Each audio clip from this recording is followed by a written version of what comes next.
This is the very first zoo I ever built in Planet Zoo, and honestly, it's showing its age. So I've decided to come back and give every single habitat the makeover it deserves. One episode at a time, we will rebuild, redesign, and transform this old zoo into something incredible.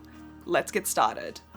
So, this habitat leaves a lot to be desired, and honestly, I'm not sure what I was trying to achieve with this hard shelter or that giant pile of rocks in the middle of the habitat. At the time, I probably thought it looked amazing, but looking back now, not so much. And these Aldabra Giant Tortoise deserve a lot better. I also must have been allergic to plants when I built this because there isn't a single one in this entire enclosure. It's basically dirt, rocks, and a dream. So first things first, everything has to go. Well, almost everything. I'm keeping the general layout, but all of these old decorations are definitely getting replaced. As I'm clearing everything out, let's talk a little bit about the stars of today's episode. There are roughly 152,000 Aldabra Giant Tortoise left in the wild today, which is actually pretty incredible considering how close they once came to disappearing. Between the 17th and the 19th century, sailors would capture these tortoise and keep them aboard ships because they provided a huge amount of meat and required very little care while at sea. Unfortunately, that led to many giant tortoise species being hunted into extinction. The Aldabra Giant Tortoise was one of the very few to survive. Thanks to captive breeding programs and conservation work, their numbers have recovered, and today many tortoise have been bred and released into protected areas. It's always nice when Planet Zoo reminds you that conservation really is at the heart of the game. Alright, now that we've got the blank canvas, it's actually time to make this place look like a habitat. One thing I definitely wanted was more realistic looking shelter. The old one looked like I dropped a few objects down and hoped for the best. This time I'm trying to blend everything into the environment so it actually feels like something you'd see in a zoo. I also wanted to add a nice shallow pond, something easily cleanable and kind of realistic. Now, I know some people use the little water taps for habitats like this, but I refuse, okay? They have a time, they have a place, but this habitat is not it. Next comes one of my favourite parts.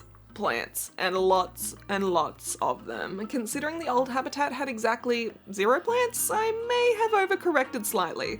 I wanted this enclosure to feel lush and established like it's been growing for years. The trick is making it look dense without actually taking away too much usable space from the tortoise. It's surprisingly easy to accidentally overcrowd a habitat with foliage, so I'm trying to keep plenty of open walking space while still making it feel alive. Here's another fun fact while I'm planting. Aldabra Giant Tortoise are among the longest living animals on Earth. The oldest recorded individual reached an incredible 255 years old. Can you imagine that? This tortoise would have been around before electricity was common, before cars existed, and it still would have had plenty of life left. That's just mind-blowing. Although, since finishing this habitat, I did discover apparently these tortoises don't actually enjoy hundreds of guests staring at them all day. Who would have thought? They're getting stressed by all the viewing areas, so I thought I might come back in a future episode and add some more privacy screens, maybe some one-way glass, and change up the fencing ever so slightly. I guess that's one downside to trying to make everything look nice for the guests. Speaking of interesting behaviours, did you know Aldabra Giant Tortoise actually shape their environment? Because they're so large and travel the same routes repeatedly, they naturally create pathways through vegetation. Those paths are often used by all kinds of other animals searching for food. So without even trying, these giant tortoise help shape their ecosystem. That's honestly pretty cool. Another fun fact I found fascinating is that while adult Aldabra tortoises have very few natural predators because of their size, their eggs and hatchlings are much more vulnerable.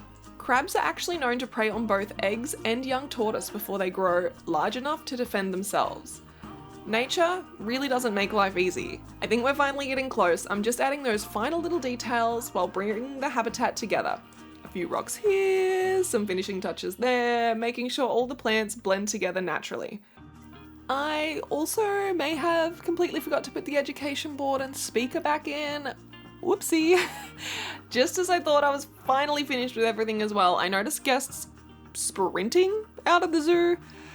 Whenever that happens, you know something has gone horribly wrong. Sure enough, not one animal had escaped. Not 2. But somehow the pangolins, the pandas, the flamingos, and the hippos had all escaped at the exact same time. I honestly don't know how I managed that. It's like the zoo collectively decided today was the perfect day for a prison break. After dealing with all that chaos, I came back to check on the tortoise and nearly had a heart attack.